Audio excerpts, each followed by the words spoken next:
The year is 1965. Britain has been gripped by a true phenomenon, one changing the face of popular culture in this country forever.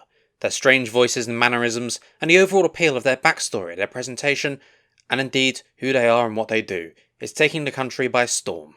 Help! I need somebody, help! Not just anybody, help! You know I need someone. Never mind that though, let's talk about the Daleks, who are at the height of their popularity in Dalek mania at this point.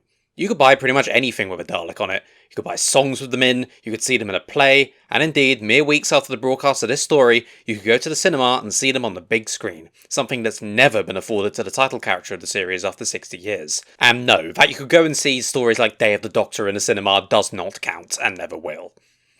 The significance of the Dalek movies has been lost in time somewhat. They're mostly regarded as odd curiosities in Doctor Who's history, not least by me, as I've never actually seen either of them, I don't have any immediate plans to do so, but I think the mere fact of their existence, that the Daleks were considered popular enough off 2 television stories for a movie, does speak to their pop culture penetration, even if they are now just regarded as that weird time Grand Moff Tarkin played the Doctor.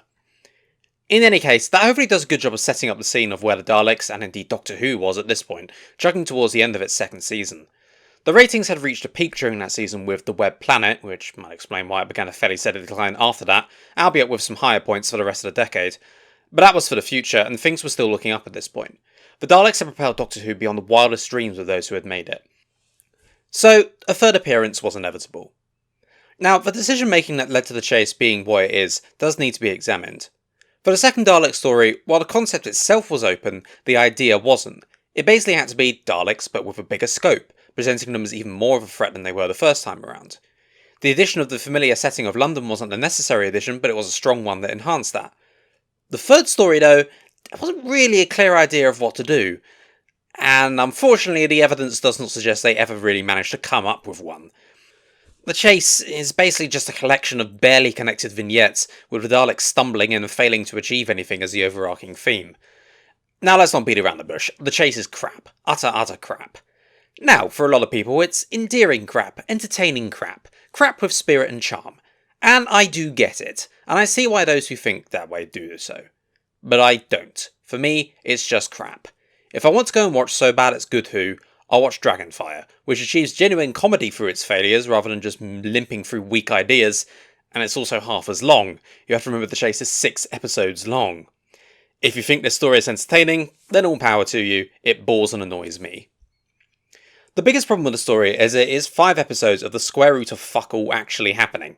I mean, yeah, things happen, but they're barely connected, if at all, and contribute nothing to any overarching themes or ideas. Only in the final episode do things pick up, but by then they had to pack essentially 2 full plots worth into less than 25 minutes, with fairly predictable results.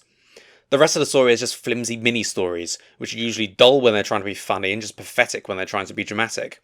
I can't even give it the credit of doing something new, because Terry Nation, who was indeed the writer of the story as well as the first 2, had done exactly that in The Keys of Marinus in Season 1. And while Marinus was hardly impressive by any particular metric, it at least had some coherency and a much stronger overall story, whereas The Chase doesn't. Nowhere is this more plain than in the presentation of the Daleks themselves. The Daleks are at their best when they are menacing, either through being creepy or simply feeling like an unstoppable juggernaut. Even in the first 2 stories we saw these 2 approaches. In the first they were a strange, unnerving presence that oozed menace simply by how unlike anything they had been on TV before they were. And in the second, well, they'd conquered the entire Earth, and they felt like this unstoppable, menacing force of nature as a result. In this, the 3rd story, they get constantly outsmarted by 4 unarmed people, defeated by Dracula, one can't do basic maths at one point, and they constantly sabotage their own plans through idiocy. They're about as menacing as Winnie the Pooh in this story, and this is frankly going to be a recurring theme going through these Dalek stories, that when the Daleks themselves are pathetic, the story is almost always bad. At no point do they feel like they should be taken remotely seriously in this story. Only at the end when they battle the Mechanoids is there at least a glimpse of that, but we'll get to why that doesn't really work either. I think the idea was to play the Daleks for comedy, but A, that's a bad idea in the first place, and B, even if it wasn't, it's not actually funny. The joke in a Dalek not being able to do maths is that they usually can. I do understand we're early on in their development, but this takes what had made the Daleks such a success and essentially throws it away. Whatever the issues of the Daleks' master plan, the Daleks were back to feeling like genuinely dangerous and menacing villains again in that story, as they would for the two Troughton Dalek stories as well. So for the rest of the decade at least, it was a lesson learned, but it does still put the chase here in front of us now. As a quick addition to that, the chase in a way represents the end of the Daleks' experimental period. They tried something new with the Daleks, it failed, and they moved on, which, while it does not excuse the story's failings, at least gives a broader perspective to them. From this point until the end of the decade, the Daleks would be much clearer defined, mostly as their Dalek invasion of Earth cells, but with a few key traits from the first story, and none from this one. It's also an interesting way to think about how the Daleks can be viewed from this decade.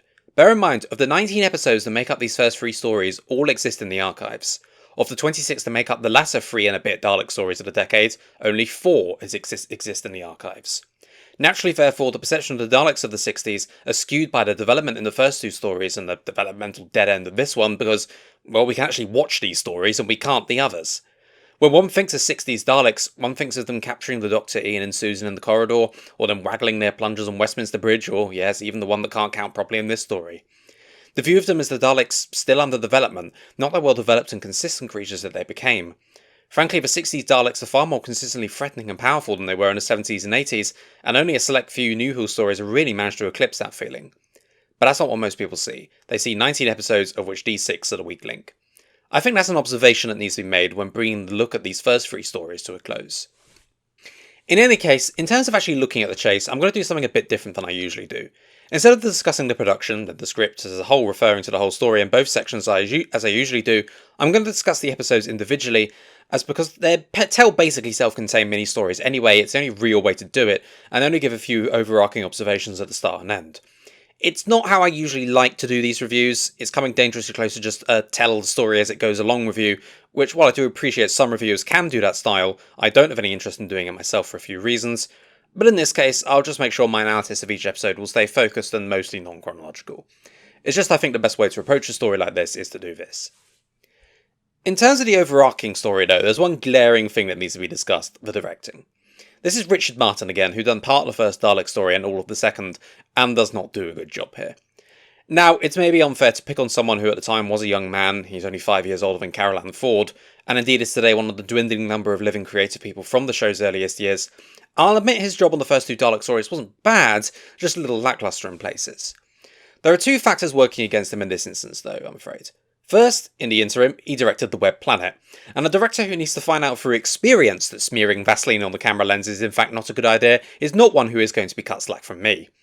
Secondly, well, I'm afraid his work on this story is just flat out bad. Not because of the poor pacing or the lack of energy or anything like that, although that's all true. No, it's because of frankly how sloppy the work in this story really is. The number of elementary errors that no director, even on a low-budget 60s TV show, should be making, and yet they're everywhere.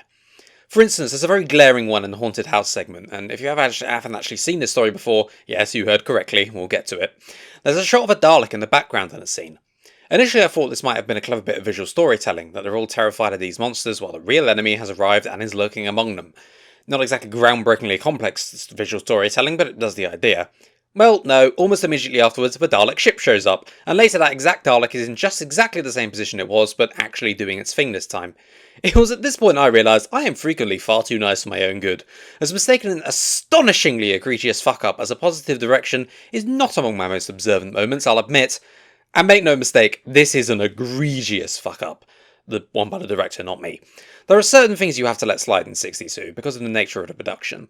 I could talk about how in episode 6 the Doctor proclaims that Ian and Barbara would become burnt cinders flying around in Spain, but I won't, because the reasons for the Billy Fluffs are well documented, they didn't have the time or resources to do retakes of small errors like that. Making sure the set is clear before you say action, and making sure that you don't have any props from later in the scene in frame, is not a luxury which they couldn't afford, it's a very important bit of the process, and they should have got it right. You might think I'm overreacting a bit to just a visual issue for what is at most a minute, but it's indicative of a greater problem of production that just seemed to, well, it seemed to be a chaotic mess. In the Mary Celeste scenes, a Dalek is just pootering along the deck at slow speed, and then suddenly slips off the side into the sea, in a way that looks almost as natural as Poochie going back to his home planet. And there's a host of other awkwardly choreographed and put together moments throughout, but I'll leave this here for the reason of brevity, and simply say that getting the basics wrong is unforgivable, and makes the story just plain old awkward to watch much of the time. Also not helping is, well, kind of the rest of the directing job. when it's not making a hash of things to a ludicrous level, which is the kind of stuff we'll examine in the individual episodes. But just so you know what I'm talking about, the Dr. Bullock double situation. The pacing is all over the place, the action always dull and lifeless, and the performance is poor. Now, I've seen all of Hartnell, Russell, Hill, O'Brien, and Purvis give excellent performances in Who before, so this is not their fault. But all of them just seem either confused, Hartnell, bored, Russell and Hill, or just bland, O'Brien and Purvis. As for the other stuff, well, it's not hard to feel a bit sorry for Martin given what he was working with. He didn't write the script, but this story can just be unbelievably dull at times. And it's not when it's obviously going to be like this way in the one TARDIS scenes with nothing happening in episode 1. Even stuff like the Haunted House stuff, which in theory could have had a bit of attention to them, has nothing. I'll probably go into a little more detail in the actual individual episodes, so why didn't I just start doing that? Episode 1 is probably the weakest of the lot. Apart from a small bit at the start with Daleks reprising the end of the Space Museum, the first 15 plus minutes is just the TARDIS crew farting around. Firstly, Vicki being a pain in everybody's arse, which goes nowhere, and then the infamous bits of the time-space visualizer. Now, it in fact turns out that a fat bloke who looks nothing like Abraham Lincoln reading the Gettysburg Address, and a bit with Shakespeare and Elizabeth I that would make Steven Moffat blush with how forced and unfunny it is, are not in fact the pinnacle of entertainment. The bit with the Beatles follows is only interesting for historical reasons and not for actually being entertaining, because it still isn't. Firstly, and somewhat ironically, the Top of the Pops performance used here was lost and the bits used in this episode are all that survives of it, which given what happened to much of 60s Who is a little amusing. Secondly, it's long been rumoured that the Beatles themselves were actually up for appearing in age makeup showing a 21st century reunion show, but was nixed by their manager. Ignoring how awkward it would be now given the deaths of Lennon and Harrison in the interim, I do think that's actually quite nice to think, but the Daleks had catapulted Doctor Who to such pop culture relevancy that the most popular pop stars on the planet at the time were thinking of cameoing. That's a nice thought, and one that does add a dimension to the scene, but make no mistake, that's all it adds. It's still a boring, lacklustre waste of time. Oh, and apparently Vicki doesn't know the Beatles play classical music, haha, even though she can recognise them and she's even been to their memorial theatre, so clearly knows who they are to a certain extent. It's like knowing enough about Beethoven to know he wrote some symphonies, but thinking a symphony involves a swanny whistle. Anyway, none of this has any deeper meaning for the themes and characters, nothing is added that contrasts with anything else in the story, it's just here to kill time, and it's not entertaining in the way it does so. The rest of the episode is similar to the stuff there as they arrive on Desert Planet that's actually a quarry number 328,421, is even more boring, minus one or two funny lines. What's that awful noise? Yeah. I beg your pardon, awful noise? Is there a way to talk about my singing? No, Doctor, not that awful noise. The other one. Listen to it. That line, again, while quite funny, is also incredibly frustrating because it shows the kind of character dynamics that could shine, and frequently did in this era, and that in his first two Dalek stories, Nation was very good at. But it's just crumbs here, a tiny snapshot while the rest of the episode is them farting around and doing nothing of note. It also ends on what must be a contender for one of the series' lamest cliffhangers. A Dalek rising up out of the sand, which is silly enough as we've already seen with Daleks twice this episode, so their appearance in general is not a surprise, and we already know they're on their way to Desert Planet that's actually a quarry, number 328,421, so that's not a surprise either, but it's made worse by the absolutely baffling decision to have the Dalek grunt and groan as it comes out.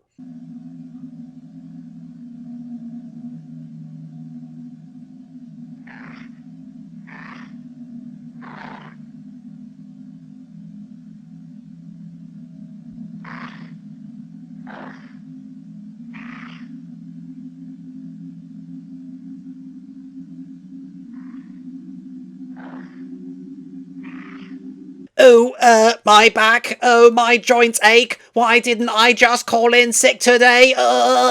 Pathetic.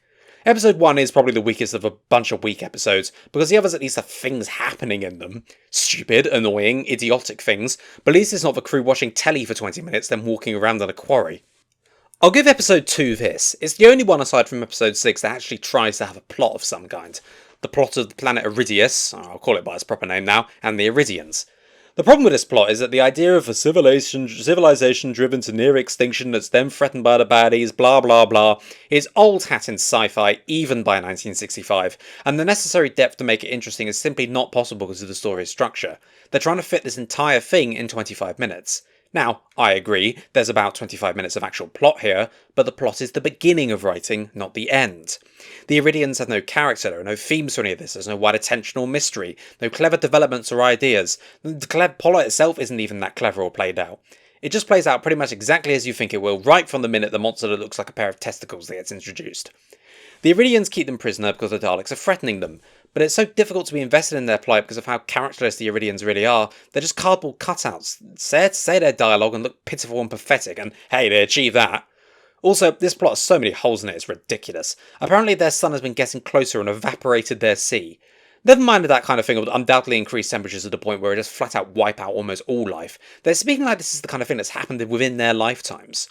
So if the sun has been getting closer over the period of, let's be very generous and say a few decades, which is a lot more than the episode implies, frankly, then I think your first concern shouldn't be the bollocks monster, it should be the fact that your sun will soon be close enough to vaporise you all. Yeah, I know, I'm picking holes again, but I'll repeat what I've said several times before. I'm going to be more generous for this sort of thing if the rest of your story is good, because it makes the flaws forgivable as there's other good stuff to concentrate on. If there's fuck all else here like there is here, then you better make sure that plot is tighter than a gnat's arsehole, because otherwise there's nothing. Also, what bloody choice do I have? I do like talking about character themes and mystery and all that, but there's none of that here, so it's either I pick plot holes or we just sit here in silence. Up to you. Don't answer that. Anyway, another huge issue with this one is that the Daleks themselves are peripheral to this episode, frankly. You could replace them with anyone as their only real contribution is to threaten the Iridians into handing the TARDIS crew over to them, which is stupid because the Iridians have absolutely no leverage over the Daleks whatsoever. There's zero reason for the Daleks to go, "We'll give you several hours to make your decision in which the prisoners can conveniently escape," instead of, "Do it right now or you're all dead," or frankly, even by this point, the more typical Dalek response of, "Exterminate, exterminate!" Why are they giving the Iridians several hours that, as I said, will just allow the time travellers to escape? Because the plot says so. Of course, what we don't find out once they've escaped through means of a shit set piece and the Daleks being unable to catch a cold, never mind 4 time travellers, we're not told what the Daleks actually do with the Iridians afterwards. That's a pleasant thought, isn't it? For all the TARDIS crews farting around got an entire race exterminated by the Daleks in anger at letting their prisoners get away. Anyway, this episode is bad, very bad. As I said at the start though, it at least has a plot, which is something I can't really say about the next 2 or 3 episodes. Close to the start of episode 3 is the infamous scene where a Dalek can't do basic maths properly, which is the poster child moment for how pathetic the story makes them seem. But the portrayal of the Daleks is a wider point I addressed earlier and will address again later. I just wanted to point this moment out so you know where it is when I do talk about it. Anyway, episode 3 is so utterly thin it's a wonder they managed to stretch this out to 25 minutes. There are 2 plots, and I use that word very loosely.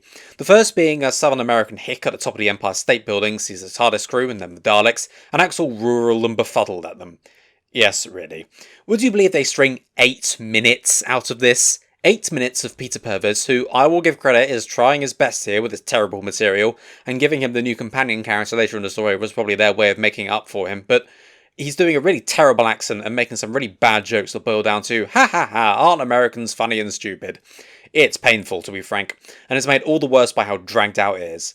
I'll admit my tolerance for stupid crap is pretty low, and if yours is high you might find enjoyment in this, but I do not. Then, after the mid-vignette exposition scene, which is just the characters dryly explaining the plot in a way so dull it's barely even worth mentioning, we get to the Mary Celeste scene. You know that ship that was mysteriously found empty and nobody ever found out what happened to the crew? Yeah, well, Doctor Who answers it for you. It was the Daleks. Right. Now, I'll give this bit this. This is clearly an idea that is going to, at best, fill about 10-15 minutes, so using this opportunity to do it was smarter than trying to fill out a whole episode or longer. The problem is, some ideas should probably just be left alone, shouldn't they?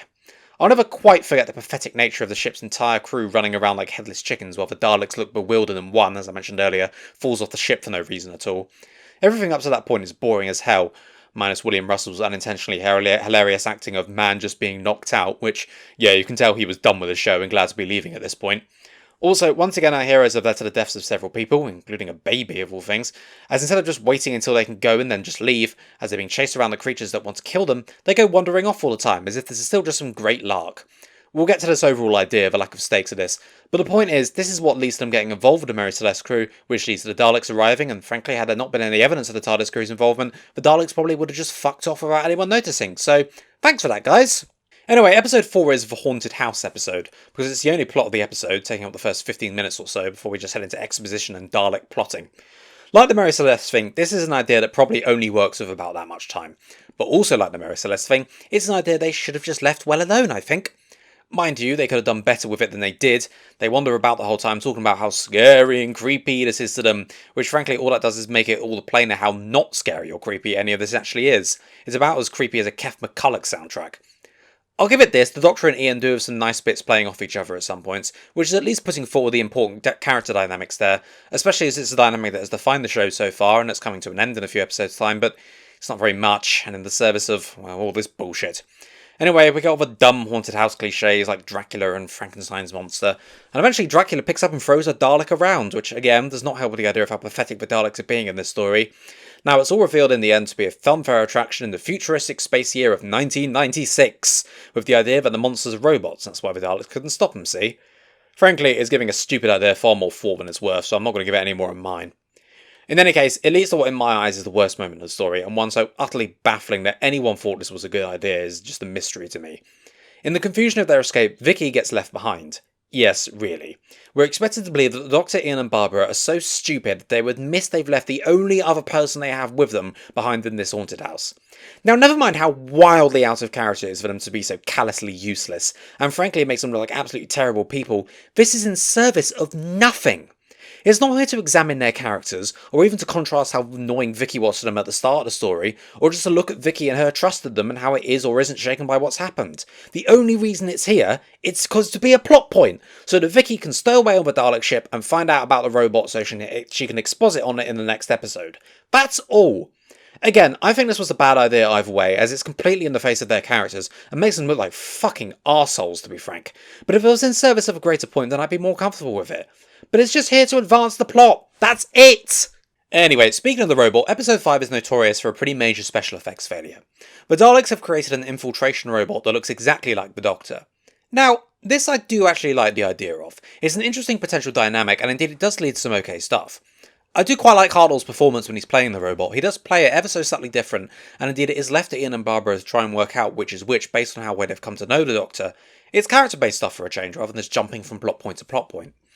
I also think there's actually a bit of tension in the final confrontation of the robot, and the way it's resolved is quite clever, in that the robot refers to Vicki as Susan, as obviously the last time they met the Daleks was when Susan was a younger female companion with them and not Vicki. It makes sense as a failure for the robot without making the Daleks look like total fuck-ups. The issue with it is that they had to get a body double to play the other Doctor, so they chose Hartnell's actual body double they had been using in the series, Edmund Warwick. And yeah, from behind he does look a lot like him. But he looks nothing like him from the front at all. Which wouldn't be an issue with some clever editing and shooting. Indeed, only a few years later was The Enemy of the World, where the final confrontation between the Doctor and Salamander is fantastically crafted for the time. The scenes are barely noticeable.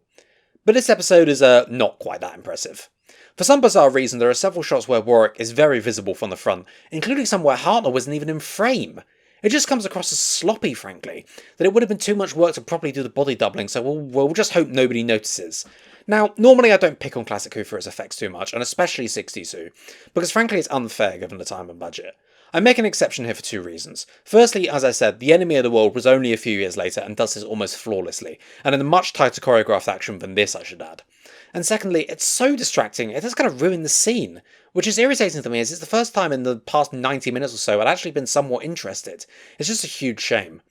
As for the rest of episode 5, well, the dangerous jungle full of man-eating plants is a boring cliche I won't even dignify by giving any more thought to, and that and the robot is the only really bit in it, so there's also absolutely no examination of their guilt about leaving Vicki behind, and they barely seem to remember it's happened, and barely bat an eyelid when she's back, so again, fantastic job lads, well done. Anyway, episode 6 is the strongest of the lot for a couple of reasons. Firstly, it actually adds someone for the regulars to interact with, which feels like a shockingly low bar saying it out loud, but there we are, that's where we are at this point.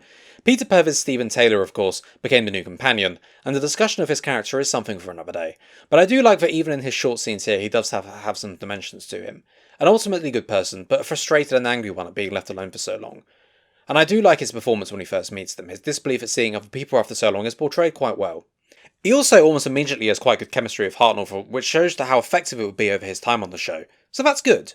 Secondly, it finally gives a bit of tension and excitement rather than just dull plodding, as the city is destroyed and they escape.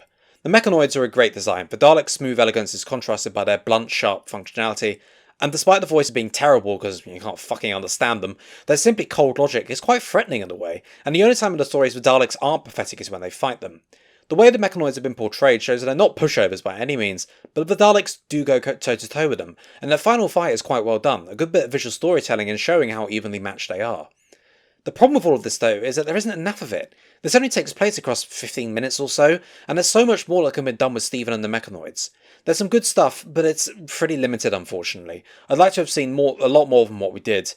And as for the rest of episode 6, well, we'll get to that. Anywho, for some overall points, and I'll try and keep this brief and to the point as I don't want to have this review go on for too long. The plot just jumps from event to event without giving time to give any development to any of them. It feels like, oh, we're doing this now, oh, we're doing this now, oh, we're doing this now, over and over again, without any of it mattering in the long run. Like the Hick in New York bit, what relevance did that have to anything? Nothing. Nout, nada, nilch. It feels like there's no overall coherence to it, no plan for it all to come together. I think this approach of having the separate stories maybe could have worked, had there been an overarching idea of every story contributing to building up the overall one, perhaps building up the threat and dread of the Daleks as they continuously run from them, and every point they make have some meaning to that. It's just not what happens at all in any way. Instead, this just feels like a collection of events, and to me, that's not storytelling. Similar to this is how utterly low stakes the whole thing feels, and this seems to be completely at odds with what the actual story is trying to do. The Daleks, these merciless unstoppable creatures, are ruthlessly chasing our heroes down, with the sole intent on killing them, and once uses the desperate attempt by said heroes to escape with the lead they just have over the Daleks ticking ever slowly down. That's the idea, but the practice is just, this is another jolly for the regulars, let's go out and have a wander and look at all the wonders we're going to find, never mind about the ticking clock until the assassination squad turns up, and all the stuff about the ticking clock doesn't make any sense anyway, but that's something I'll just leave, there's enough I've talked about. It's so utterly lacklustre, there's no sense of urgency or dread about it. The fact they're being chased like this feels like a minor inconvenience to them at most. As I said earlier, that they leave Vicki behind could have been a huge moment in this way, one of guilt, dread and regret for our characters, but the chase by the Daleks has left them with a real possibility that they've let Vicki be killed. But it's nothing, just another tick in the plot box for everyone to exposit about. Being chased by the Daleks for all this time, with a ticking clock and a desperate chase, it feels like to our heroes that it's nothing more traumatic than a long weekend in Bognor Regis or something.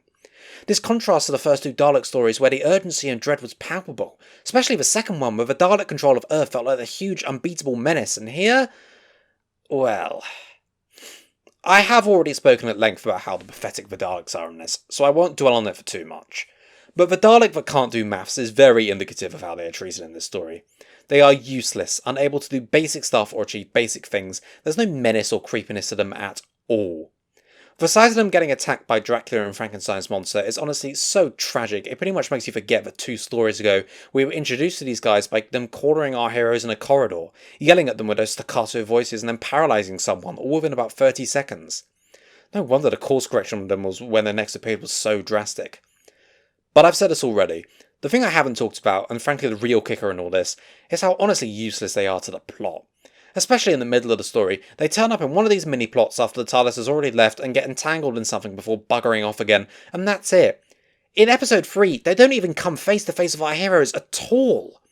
You could pretty much remove them entirely. The story would then just become the Doctor and co fart about in various time zones, but all it actually is just the Daleks show up and also fart about as well. I don't think you'd even lose that much. I mean, it would be any good, but then this isn't. Oh look, this Hick is talking to the Daleks and they're baffled by his behaviour. That's such an interesting interaction and totally worth all of this. Puh.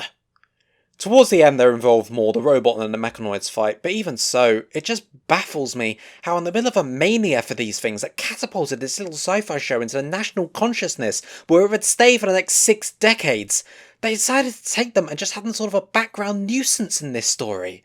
What were they thinking? Now, giving them a huge 12-episode story was probably an overcorrection, but at least it's something. Anyway, there is one final thing I want to comment on before I look at the ending, which is the music, which I reserve a special place in hell for. Maybe you think it has a bit of charm to it, and maybe in isolation it does, but the way it completely kills any tension that may have been wrung out of what's on the screen is just breathtaking. It's so completely at odds with any kind of atmosphere, even that of a comedic one. I just cringe when I hear it, frankly. Even at the end of the story, when the Doctor gives his final bittersweet farewell to Ian and Barbara, we cut to the jangling piano sounds just to completely spoil that feeling before the end credits. It's just dreadful, and given how good the music was in most of the 60s Dalek stories, it's just doubly a shame. So, now we're finally coming to the part of the story that even those who don't like it admit is pretty good. And, yeah, I don't like the story, but I'll admit this is pretty good. After defeating the Daleks, they find their time machine and realise that the Daleks could control where they were going, thus meaning that Ian and Barbara finally have a way home. For those unaware, the TARDIS couldn't be controlled at this point in the show's history. In fact, it wouldn't be able to until the Third Doctor's exile was lifted. The Doctor, of course, is pretty incredulous at the suggestion, because he maintains of the great risk for them, but it's pretty transparent at his real objection. He doesn't want them to go because despite how they came together, and how he felt at the start, he does now care for them. In a way, it echoes the departure of Susan, but in a different way. How he could recognise that she needed to leave him for her own good, and yet he can't do the same here. What he was able to build himself up and prepare himself for with Susan has suddenly become thrust upon him by Ian and Barbara. It's beautifully played by Hartnell and really plays into how the Doctor has grown over these first 2 seasons. He is no longer the grumpy old curmudgeon. It takes the intervention of Vicki showing her worth dynamic to convince him to let them go, but it's not a rejection of him, but simply a desire to be finally able to go to the one place they've wanted to go all this time, home. As for Ian and Barbara themselves, Russell and Hill also do an incredible job. The shock and joy at discovering that they have a way to go home is quickly subdued, as they are as regretful about leaving the Doctor as he is to see them go, but I do like how you can tell from their performances that they're not having second thoughts or regrets. It's only when they get back to London 1965, and no, I'm not playing the clip, you've all seen it enough times, they do let the simple joy come out, but also with an acknowledgement of the Doctor. Goodbye, Doctor. Thanks for the ride. It was fun, Doctor. Goodbye. Those I think are fantastic lines, not just because I think they know he's watching through the time-space visualizer, but it was a ride that they'll never forget and they'll appreciate it, but it has one that's come to its end. And then of course, Hartnell's final line. I shall miss them. Yes, I shall miss them. City of fusspots. I think that's a perfect representation of how their relationship evolved. One where mutual distrust at the start changed into mutual respect and friendship, but one where they never truly saw eye to eye. And well, Hartnell's line delivery there, we make fun of the Billy Fluffs and all that, but when he was at his best, he would truly up Burwell's with the best of them. This whole stuff is great, I'm not going to deny the story that. Well, I think I made my opinion clear on the rest of the story though, but it's pretty bad. But the ending, and the fact that it's badness, it's just kind of being lame and lackluster, it's not offensively bad or anything, it means I won't call it the worst thing ever or anything. And if you get enjoyment out of this one, fair enough, I don't, but I can understand how laid back it is, might be appealing to some.